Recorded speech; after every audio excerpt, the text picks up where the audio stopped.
अस्सलाम वालेकुम। Sports floor के साथ मैं हूं दानिश अनीस। एक तरफ पाकिस्तान और न्यूजीलैंड की mains teams 5 T20 matches series का चौथा T20 इंटरनेशनल आज लाहौर के कदाफ़ी स्टेडियम में खेलने वाली है। ये इम्पॉर्टेंट मैच होगा क्योंकि यहाँ पर जो भी टीम जीतेगी उसको सीरीज़ जीतने के उसके जो इम्कानात हैं वो मज़ीद रोशन हो जाएंगे, जबकि पाँचवा मैच भी लाहौर में ही खेला जाने वाला है। दूसरी जानिब पाकिस्तान विमेंस क्रिकेट की बात करें तो वहाँ से काफ़ी खबरें आई हैं आज। एक तरफ बिस्म मारूफ ने रिटायरमेंट का ऐलान किया, दूसरी तरफ सिलेक्शन कमेटी में तब्दीलियाँ हुई। ये तब्दीलियाँ क्या हैं, क्या डिटेल्स हैं? आज पाकिस्तान न्यूजीलैंड के दरमियान जो मैच होने वाला है उसमें प्लेइंग 11 क्या होगी, इन तमाम चीज़ों पर बात करेंगे आज के शो में। राइट, ये एक्शन आज आपको नजर आएगा लाहौर के कदाफ़ी स्टेडियम से। इस वक्त स्टूडियो में भी एक्शन पैक माहौल मौजूद है। हमारे साथ एक्सपर्ट्स हमारे साथ मौजूद हैं। टेस्ट क्रिकेटर सिकंदर बख्त ने ज्वाइन किया हुआ है, senior sports journalist Abdul Majid Bhatti हमारे साथ मौजूद हैं, और senior sports journalist program score के एंकर पर्सन सैयद याह्या हुसैनी हमारे साथ मौजूद हैं। हम ज़रा सिकू भाई आपकी इजाज़त से ज़रा दोनों जर्नलिस्ट से डिटेल्स लेकर आपकी तरफ आते हैं। नहीं, मैं नहीं दे रहा आते हैं आपकी तरफ। सिकू भाई, भट्टी साहब, क्या खबरें आ रही हैं? वैसे ही इस सीरीज़ से पहले बता देते कि रोटेशन पॉलिसी होगी, लेकिन उसके साथ साथ कुछ इंजरीज भी हैं। 3 से 4 तब्दीलियों की बात सुनाई दे रही है आज टीम में। जी हाँ दानिश, देखें जो मोहम्मद रिजवान के बारे में इत्तलात हैं जी, बल्कि पीसीबी ने तो कल ऑफिशियल अनाउंस कर दिया कि मोहम्मद रिजवान और इरफान नियाजी अब T20 सीरीज़ में पार्टिसिपेट नहीं कर सकेंगे। दोनों को रेस्ट दिया गया। जो मेरी इत्तलात हैं कि आज विकेट कीपिंग जो है वो हसीबुल्ला नहीं करेंगे, आज विकेट कीपिंग उस्मान खान करेंगे। इसके अलावा बट हसीबुल्ला का नाम ज़रूर आ रहा है प्लेइंग 11 के लिए। जी हाँ, हसीबुल्ला चूँकि पिछले मैच में जब इंजरी हुई थी मोहम्मद रिजवान को और आज़म खान भी अनफिट हो गए थे, तो उसके बाद हसीबुल्ला को पाकिस्तान का जो 17 मेंबर स्क्वाड फिर 16 मेंबर हो गया था, तो हसीबुल्ला को बुलाया गया था। तो सुनने में आ रहा है कि उस्मान खान विकेट कीपिंग करेंगे। इसके अलावा फ़खर जमान के बारे में इत्तलात हैं, वो खेलेंगे। इमाद वसीम का आज दोबारा पाकिस्तान की तरफ से रिटायरमेंट के बाद पहला मैच खेलेंगे। मोहम्मद आमिर के बारे में इत्तलात हैं कि मोहम्मद आमिर आएंगे। अगर चौथी तब्दीली हुई तो वो चौथी तब्दीली मुमकिना तौर पर जमान खान पाकिस्तान टीम में आएंगे। लेकिन आज जो भी 11 खिलाड़ी दानिश खेलेंगे, इंटरेस्टिंग सिलेक्शन होगा पाकिस्तान। बिल्कुल इंटरेस्टिंग सिलेक्शन इसलिए भी होगा क्योंकि अब क्लाइमैक्स चल रहा है इस सीरीज़ का और आखिरी 2 मैचेस बचे हैं, दोनों जीतने ज़रूरी हैं। या हसीबुल्ला का जिक्र कर रहे थे और उस्मान का जिक्र कर रहे थे भट्टी साहब कि उस्मान ही शायद विकेट कीपिंग करेंगे। इन दैट केस हसीबुल्ला की टीम में जगह नहीं बनती है, बिकॉज उस्मान अगर विकेट कीपिंग कर रहे हैं तो हसीबुल्ला एज अ बैट्समैन खेलेंगे, ये सेंस नहीं बनता। और हसीबुल्ला अगर खेलते हैं तो एक पक्का विकेट कीपर ही विकेट कीपिंग करेगा, जाहिर सी बात है। उस्मान तो इतने पक्के नहीं हैं as a wicket keeper. Danish, उसकी 2 वजूहत हैं और जो हमारे सोर्सेज हमें बता रहे हैं वो ये कि जहनी तौर पर टीम मैनेजमेंट और क्रिकेट बोर्ड ने ये तय कर लिया है कि वर्ल्ड कप में उस्मान खान और इरफान नियाजी को लेकर जाना है। तो उसके पीछे जो एक सबसे अहम मौरिक है वो यही है कि इसलिए उस्मान खान को जो है as a wicket keeper try किया जा रहा है। और मोहम्मद रिजवान के बारे में आज प्रेस कॉन्फ्रेंस में बाबर आजम ज़रूर बोले हैं, लेकिन उनका वर्ल्ड कप और आगे खेलना पाकिस्तान से अभी 50-50 है, जो अभी नियर फ्यूचर इवेंट्स हैं उसमें। तो ये मैं आपको बता दूं, तो शायद इसीलिए आज उस्मान खान के साथ आप शायद विकेट कीपिंग के लिए जाएं, एक और उनको मौका दिया जाए। दूसरी तरफ अगर हम बात करें, दबाव में है टीम मैनेजमेंट और उसकी बुनियादी वजह यह है कि आपको पता है कि हम लोग ज़रा हार को इतनी जल्दी एक्सेप्ट करते नहीं हैं। तो ये जो मैच आज हारे हैं हम, और आपने जिस तरह अपने इंट्रो में कहा कि आज जो भी टीम जीतेगी उसके सीरीज़ जीतने के इम्कानात रहेंगे, मैं ये कह रहा हूँ कि आज जो भी टीम जीतेगी उसके सीरीज़ हारने के इम्कानात ख़त्म हो जाएंगे। चाहे वो आखिरी मैच हार जाए, सीरीज़ 2-2 से ड्रॉ हो जाएगी।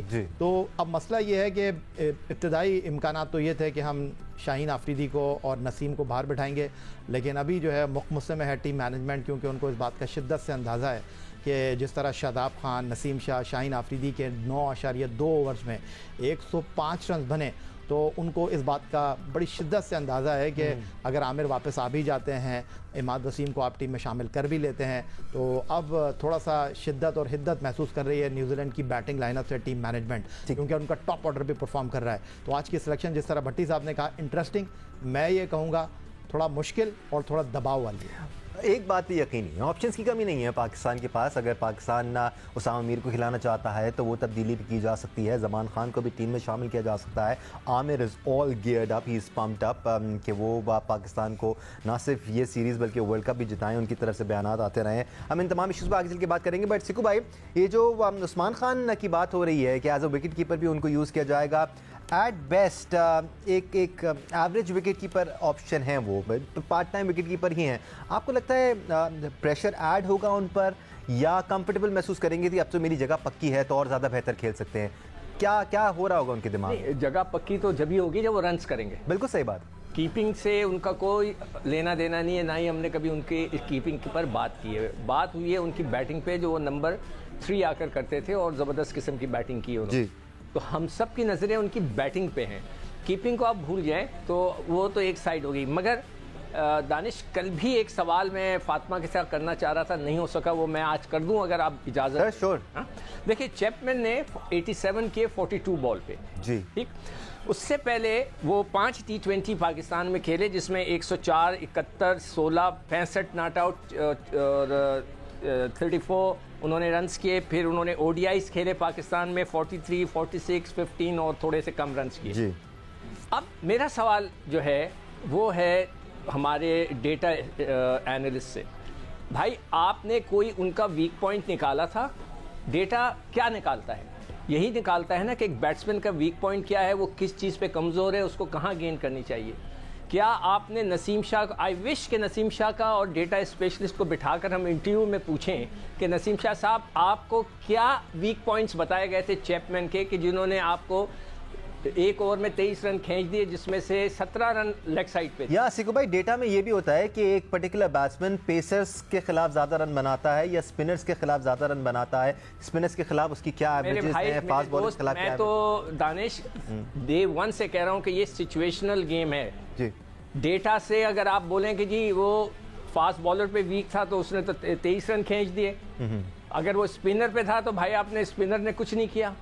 तो मैं सिर्फ सवाल ये करना चाहता हूँ, इतने मैचेस हुए हैं जो कि चैपमैन ने पाकिस्तान में आके खेले, तो डेटा एक्सपर्ट्स ने उनको क्या बताया? Just playing the devil's advocate Sikandar, I agree with you at some point, but spinners के खिलाफ वो ज्यादा रन बना नहीं पाए। हाँ, विकेट्स नहीं मिली स्पिनर्स को, लेकिन चलाकी किसकी थोड़ा सा नहीं, बैटर की चलाकी, बैटर की। देखिए ना, उसको पता था कि मैं स्पिनर्स के खिलाफ अच्छा नहीं खेलता, तो उसने उसके ओवर गुजार लिया। आओ भाई फास्ट बॉलर्स, उसने खेल। यहाँ पर बाबर भी चलाकी दिखा सकते थे कि इफ्तिखार और साइम अयूब से मजीद ओवर करा सकते थे ताकि वो मजीद बैकवर्ड पे जाते। डेटा एनालिस्ट की बात हो रही है ना, डेटा एनालिस्ट का काम जो है वो खत्म हो जाता है सिलेक्शन के ऊपर। डेटा एनालिस्ट का होना चाहिए काम, बट ये काम जो है डेटा एनालिस्ट का नहीं है, ये वीडियो एनालिस्ट का काम है कि वो वीडियो आपको बनाकर देगा स्पिनर के खिलाफ उनके वीक पॉइंट क्या है, उनके पॉजिटिव पॉइंट क्या है, किन एरियाज में नसीम शाह ज़्यादा अथेंटिक है, किन एरिया में उनको बॉल डालना चाहिए। ये काम वीडियो एनालिस्ट का है। दूसरी तरफ जो है सवाल मेरा ये है कि क्यों ना एक दिन आप लोग उन डेटा और एनालिस्ट को बुलाकर बिठाएं, हम भी उनसे सवाल करें कि क्या आपने हमारे बॉलर्स को क्या बताया था कि वो 42 गेंदों पे 87 रन कर गया। मुतमईन नहीं हो पाएंगे सर आप? मैं बिल्कुल नहीं आऊंगा। इसलिए कि जिस तरह क्रिकेट सिचुएशन का गेम है ना, उस तरह डेटा एनालिसिस भी सिचुएशनल है, पैसे सिचुएशंस के हिसाब से। नहीं सिकंदर भाई, जब ग्राउंड में उतर जाते हैं, मेरा आर्गुमेंट देखो, सुन लो, मेरा आर्गुमेंट ये है कि जब ग्राउंड में टीम उतर जाती है ना, उसके बाद डेटा वेटा सब नहीं, आप बजा फरमा रहे हैं। मैं आपको ये कह रहा था कि ये जो सेशन होता है ना मैच से पहले कि किस हिकमत अमली के साथ जाना है, तो वो वीडियो एनालिस्ट आपके साथ बाकायदा तौर पर बैठता है और खुद प्लेयर भी अपना इंटरेस्ट शो करते हैं कि जी मुझे जरा ये वाला बैट्समैन दिखाते हैं अच्छा खेल रहा है। ये जरा इंडिविजुअल जो है ना वो ज्यादा शौक की बात है। अच्छा, जो 3 चांस चैपमैन ने दिए, तीनों स्पिनर्स पे दिए। नसीम शाह ने कैच छोड़ा, फंसे हुए थे वो, मोहताज थे, कैच छोड़ा, और उसके बाद कॉटन बोल्ट छोड़ा अबरार ने अपनी गेंद। बट जब ये प्रेस कॉन्फ्रेंस भी जो हुई बाबर आजम के साथ, उसमें उनसे पूछा गया कि जी आप पर प्रेशर पड़ रहा है हार के बाद, आई थिंक यहाँ भी थोड़ी सी ज़्यादती हो जाती है कि इस सीरीज़ से पहले सबको पता था कि हम एक्सपेरिमेंटेशन मोड में हैं, हम नए प्लेयर्स को खिलाना चाहते हैं। हाँ, पाकिस्तान काफ़ी स्ट्रेंथन टीम खिला रहा है, लेकिन उसमें यंगस्टर्स भी मौजूद हैं। You can not have everything. आप ये नहीं कह सकते कि आप यंगस्टर्स को भी खिला लें फिर आप मैचेस भी जीत जाएं। कहीं ना कहीं फ्लेक्सिबिलिटी शायद व्यूअर्स को और देखने वालों को भी दिखानी पड़ेगी। देखें, बिल्कुल फ्लेक्सिबिलिटी दानिश मीडिया भी दिखा रहा है मीडिया भी जो क्रिटिसिज्म है उस तरीके से नहीं कर रहा। लेकिन ये पूरी डिबेट कब शुरू हुई? डिबेट उस वक्त शुरू हुई जब शादाब खान परसों प्रेस कॉन्फ्रेंस में आए और उन्होंने स्ट्राइक रेट की बात की। देखें, एक पाकिस्तान का farmer vice captain white ball का, पाकिस्तान टीम का पिछले 7-8 साल से रेगुलर प्लेयर, इस्लामाबाद यूनाइटेड का कप्तान, वो जब पाकिस्तान के स्ट्राइक रेट की बात कर रहा है तो ये बात तो सिक्कू भाई, या मैं, आप, हम लोग पिछले कई सालों से इसी फ्लोर पे बात कर रहे हैं। बिल्कुल। देखिए, अब आज वसीम अकरम का भी मैं बयान पढ़ रहा था कि हमारे पड़ोस में जो लीग हो रही है, उन्होंने कहा कि बॉलर्स के साथ वहाँ पे जुल्म हो रहा है कि 270-280 रन 20 ओवर में बन रहे हैं। तो अब हमें गियर चेंज करना है हमारा। मैंने कल भी बात की, हम जिस ब्रांड की क्रिकेट खेल रहे हैं ये ब्रांड शायद इंटरनेशनल ब्रांड नहीं है। वैसे देखा जाए तो सिक्कू भाई, लीग्स के साथ तो कंपैरिजन नहीं होना चाहिए स्ट्राइक रेट्स का। नेशनल लेवल पे जब टीमें खेल रही होती हैं, हाँ, उसमें आप कह सकते हैं कि दूसरी टीमों के स्ट्राइक रेट ज़्यादा है, वहाँ पर बनता भी है ये कहना। देखो, ये स्टाइल ऑफ क्रिकेट की पर बात हो रही है। जी सर। जिस स्टाइल से आप क्रिकेट खेल रहे हैं, किस बॉल को कहाँ खेल रहे हैं और किस रफ्तार के साथ खेल रहे हैं, उसकी बात हो रही है।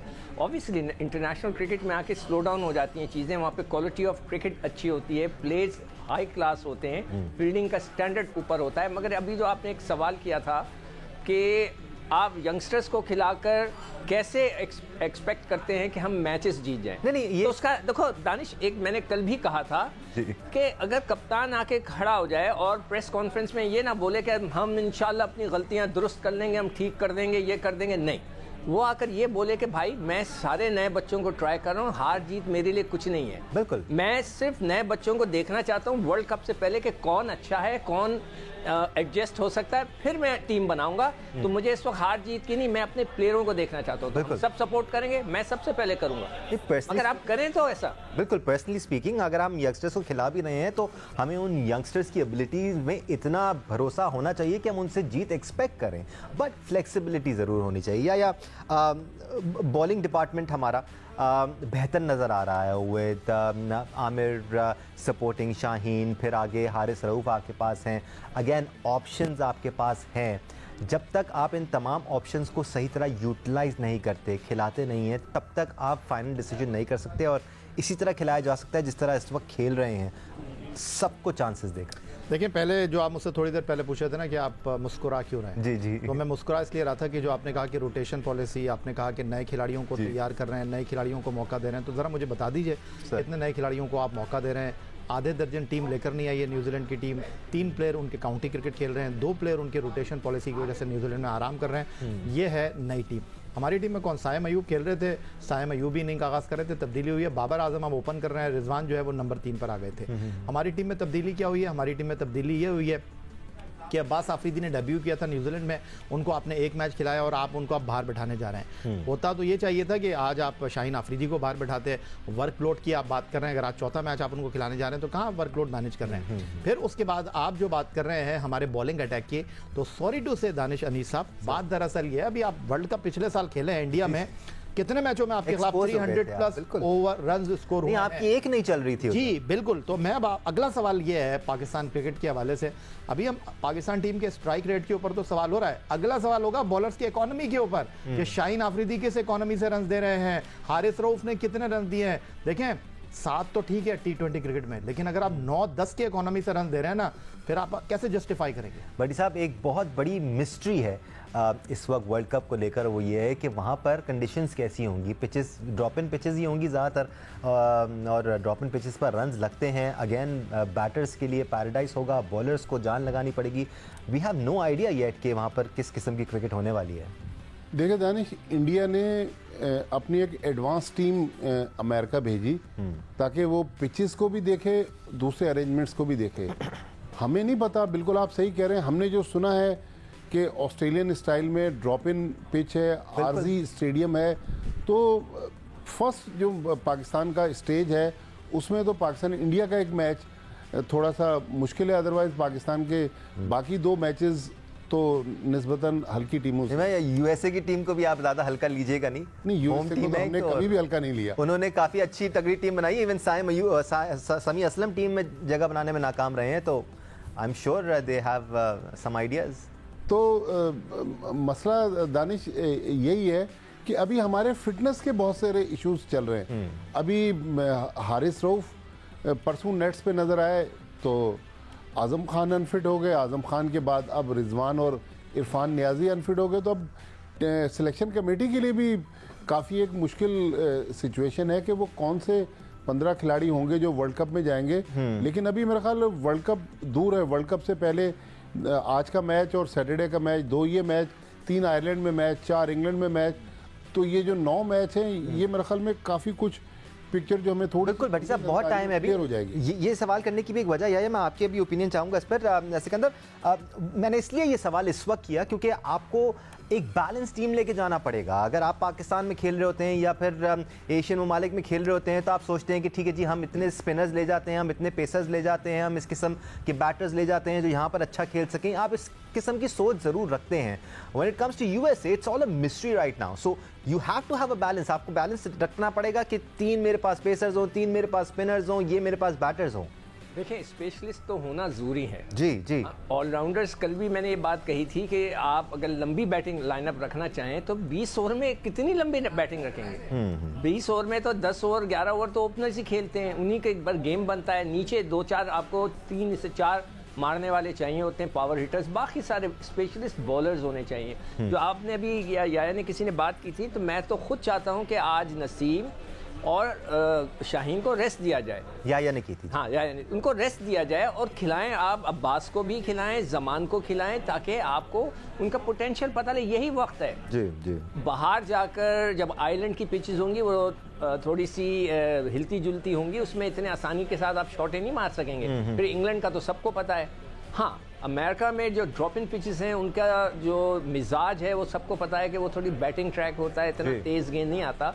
तो वो तो सही है, इंडिया के खिलाफ आपको एक मैच मिलेगा, बाकी तो टीमें हल्की फुल्की सी हैं। मेरे हिसाब से तो आपको लपेट देना चाहिए उन्हें। तो मैं ये चाहूँगा कि स्पेशलिस्ट बॉलर्स को आप ज़रूर लेके जाएं। जी, ये ना करें कि वो आधा तीतर आधा बटेर वाला कि जी ये बॉलिंग भी कर लेता है, बैटिंग भी। कितने आप ऑलराउंडर्स रखेंगे यार? 20 ओवर में किस की बारी आएगी? लेकिन दानिश, एक जो पॉइंट है जो अभी तक हम डिस्कस नहीं कर रहे कि हमने अभी तक वर्ल्ड कप के लिए हेड कोच अनाउंस नहीं किया। गैरी कर्स्टन, जो बहुत ज़्यादा चांसेस हैं कि पाकिस्तान टीम के नए हेड कोच होंगे, जी, जी। वो तो डायरेक्ट वर्ल्ड कप में टीम को ज्वाइन करेंगे। तो अब जो पाकिस्तान की इस वक्त प्लानिंग है, अजहर महमूद और बाबर आजम और वहाब रियाज जिस प्लानिंग को लेके चल रहे हैं, क्या यही प्लानिंग कंटिन्यू करेंगे गैरी कर्स्टन? क्योंकि वो इतने हैवीवेट हेड कोच हैं कि वो कहीं ना कहीं तो अपनी राय को मुसल्लत करें। ये बिल्कुल वैलिड पॉइंट है और उन्होंने काफ़ी अच्छे लेवल पर कोचिंग की हुई भी है and he is found some real good success. इतना टाइम उनके पास होगा नहीं कि वो नया प्लान लेके आएँ और उस फिर प्लान को इम्प्लीमेंट करें। वैसे तो काफ़ी टाइम है, लेकिन अगर नया प्लान इम्प्लीमेंट करना है तो ज़्यादा टाइम बाकी बचता नहीं है। पाकिस्तान और न्यूजीलैंड के हवाले से हमने बात की। आज पाकिस्तान विमेन क्रिकेट में काफ़ी उखाड़ पिछाड़ हुआ। एक तरफ बिस्मिल मारूफ ने रिटायरमेंट का ऐलान किया, दूसरी तरफ सिलेक्शन कमेटी में तब्दीलियाँ हुई। हम एक ब्रेक ले लेते हैं, ब्रेक से वापस आएंगे तो पाकिस्तान विमेंस क्रिकेट पे बात करेंगे। हमारे साथ रहेगा। Welcome back once again to Sports Flow. Break पे जाने से पहले आज खेले जाने वाले पाकिस्तान और न्यूजीलैंड के दरमियान चौथे T20 इंटरनेशनल की बात चल रही थी। अब ज़रा पाकिस्तान विमेंस क्रिकेट की भी बात कर लेते हैं। आज सुबह या पाकिस्तान की विमेंस क्रिकेट की सिलेक्शन कमेटी को तहलील कर दिया गया और कुछ तब्दीलियां की गई हैं। डिटेल्स हैं हमारे पास, लेकिन मैं चाहूँगा कि हम अपने जर्नलिस्ट की तरफ बढ़ें और तमाम तर डिटेल्स मालूम कर लें। भट्टी साहब, ऊपर से जो तब्दीलियां हुई हैं फ़िलहाल उसके बारे में बताएं। कुछ नाम सामने आए हैं जो मेन सिलेक्शन कमेटी का भी हिस्सा हैं।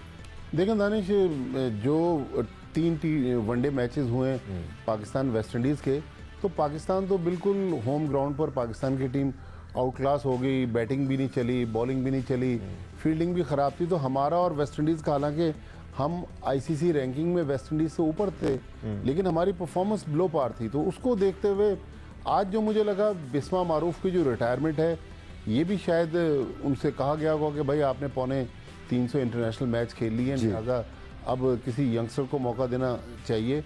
और इसी तरह सिलेक्शन कमेटी का चेंज भी एक अच्छा नज़र आता है। लेकिन सवाल ये है कि क्या अब्दुल रज़ाक और हमारे जो दूसरे सिलेक्टर हैं असद शफीक, इनके पास टाइम होगा कि ये विमेंस क्रिकेट में जाएं और जाकर वहाँ पर टैलेंट हंट करें? क्योंकि हमारे पास ख़वातीन प्लेयर्स का पूल बड़ा लिमिटेड है। ये कोई 40-50 लड़कियां हैं जिनमें से कुछ पाकिस्तान टीम में आ जाती हैं, कुछ ड्रॉप हो जाती हैं। मेरे ख्याल में मोहसिन नकवी साहब ने जो एक अच्छा काम किया है कि ग्रास रूट क्रिकेट पे जोर दे रहे हैं, तो विमेंस क्रिकेट भी अगर स्कूल, कॉलेजेस, यूनिवर्सिटी में शुरू हो जाए तो मेरे ख्याल में हमारे पास अच्छे प्लेयर्स आ जाएंगे। भट्टी साहब, सबसे बड़ा मसला तो यही है ना कि ग्रास रूट लेवल पर वुमेन्स क्रिकेट नहीं होती। खैर, ये वो इशू है जिस पर शायद हमें पूरी एक सीरीज़ का रखनी पड़ेगी शो की। हम इस शो में तो इंसाफ नहीं कर सकते इस टॉपिक के साथ, बट सिलेक्शन पर रहें अगर या हम तो ये फैक्ट है कि आजकल मामूल बन गया है एक शख्स के पास 2-3 डेजिग्नेशंस हों, 2-3 जॉब्स हों, वो 2-3 काम कर रहा हो,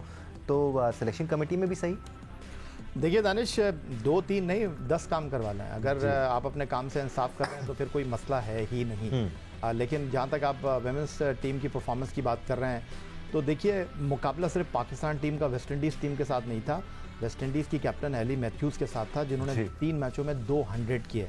अगर उनकी परफॉर्मेंस को आप बड़े 100, अगर आप उनकी परफॉर्मेंस को माइनस कर दें तो शायद इस सीरीज़ का नतीजा डिफरेंट होता। जहाँ तक पाकिस्तान टीम की फील्डिंग का स्टैंडर्ड इस सीरीज़ में नज़र आया, वो पाकिस्तान टीम की नाकामी का सबसे बड़ा जो है सबब बना। इस सीरीज़ में आपने नजी अलवी को बतौर विकेट कीपर बैटर खिलाया। उनको काफ़ी अरसे से मौका नहीं मिल रहा था। सिदरा नवाल जो थी वो टीम के साथ रहीं, उनको खेलने का मौका नहीं मिला। लेकिन जहाँ तक बात है टीम में तब्दीलियों के तनाजुर में, तो देखिए, अगर आपने सलीम जाफ़र को हटाया है तो फिर Mohtashim Rashid after a very long time इस क्रिकेट बोर्ड के साथ वाबस्ता नहीं है, वो NCA के अंदर भी हैं। जी। तो ये जो तब्दीलियाँ हैं ना, ये ऊपरी आपको नज़र आ रही हैं। जिन लोगों को सेव करना है वो सेव हो रहे हैं। सुपरफिशियल तब्दीलियाँ हैं आप कह रहे हैं। ठीक है सिकंदर बख्त, अगेन हम बात कर रहे हैं जो करंट ख़बर हम तक आई है उसकी। हम माजी में नहीं जा रहे हैं कि प्रॉब्लम्स क्या हैं और ग्रास रूट लेवल पर क्रिकेट होनी चाहिए, सारी बातें अपनी जगह पर हैं। लेकिन आपको लगता है कि अगर एक शख्स पाकिस्तान विमेंस टीम की भी सिलेक्शन कमेटी का हिस्सा है और मेंस सिलेक्शन कमेटी का भी हिस्सा है, तो ये काफ़ी बड़ी रिस्पॉन्सिबिलिटी है जिसको निभाना थोड़ा मुश्किल हो जाएगा, या फिर मैनेजेबल है?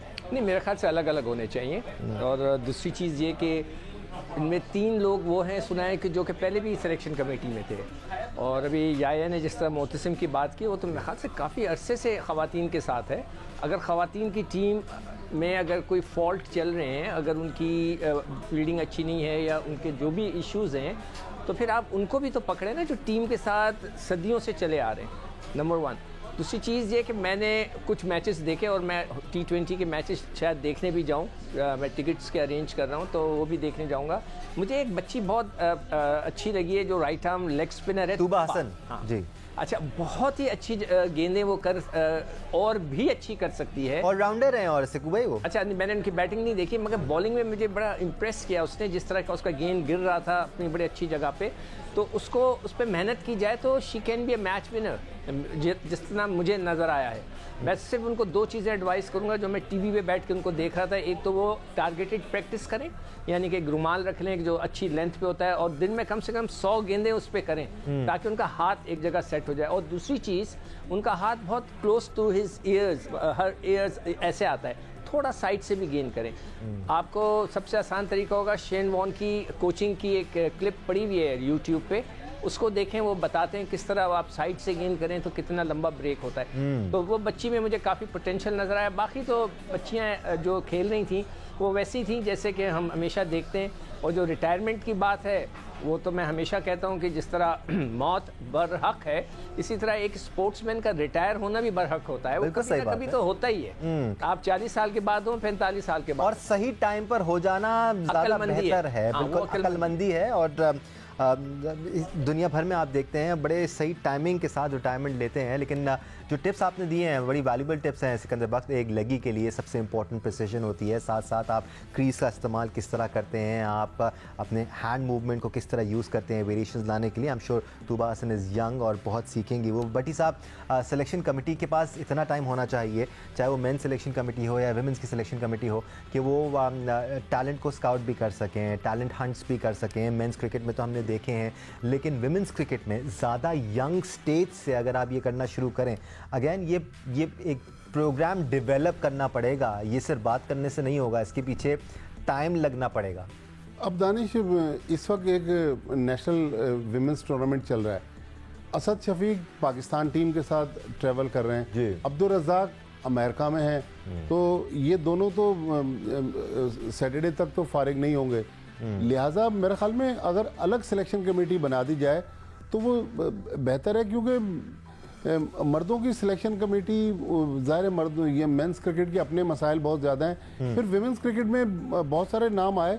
एक और नाम तौफीक उमर जो पाकिस्तान विमेंस टीम के बैटिंग कोच हैं, वो भी काफ़ी अरसे से पाकिस्तान टीम के साथ हैं और पाकिस्तान की बैटिंग के मसाइल भी कम नहीं हो रहे। अगर आप सिलेक्शन कमेटी को चेंज करते हैं तो मेरा ख्याल फिर अक्रॉस द बोर्ड सारी बेसिकली सब बातों की एक बात, बहुत कुछ करने की ज़रूरत है। जितना भी काम आप करें काफ़ी कुछ रह ही जाता है। And let's hope PCB has its grip on all the issues. Abdul Majid Bhatti, बहुत शुक्रिया आपका। सईद हुसैनी आपका शुक्रिया। सिकंदर बख्त आपका शुक्रिया हमें ज्वाइन करने के लिए, और आप सबका शुक्रिया देखने के लिए। आज आपने मैच एंजॉय करना है और दुआ करनी है कि पाकिस्तान मैच जीते ताकि सीरीज़ ज़रा पक्के होकर हम खेलें। आज के लिए इतना ही, अल्लाह हाफ़िज़।